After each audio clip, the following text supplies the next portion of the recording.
கொத்துக்கறி செய்வது எப்படிங்கிறத நம்ம இந்த வீடியோவில் பார்க்க போகிறோம். அதுக்கு 100 கிராம் சிக்கனை வந்து பொடிசாக கட் பண்ணி வச்சுருக்கேன். இது கூட மஞ்சத்தூள், உப்பு, 1 டம்ளர் தண்ணி ஊற்றி 5 விசில் வர வேக வச்சுக்கிடலாம். இப்போது வந்து பெருஞ்சீரகம், பட்டை, கிராம்பு, ஏலக்காய் எல்லாத்தையும் வறுத்து பொடி பண்ணிக்கிடலாம். இப்போ ஒரு பாத்திரத்தில் கடுகு, சின்ன வெங்காயம் போட்டு நல்லா வதக்கி விட்டுக்கிடலாம்.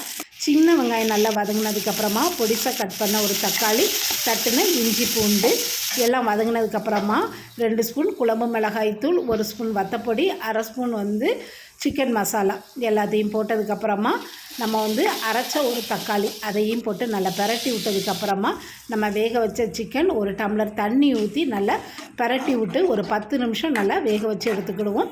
இப்போ கடைசியாக 1 ஸ்பூன் மிளகுத்தூள், நம்ம அரைச்ச மசாலா அரை ஸ்பூன், கடைசியாக கொத்தமல்லி இலை தூவி இறக்கணும். சுவையான கொத்துக்கறி ரெடி ஆகிட்டு.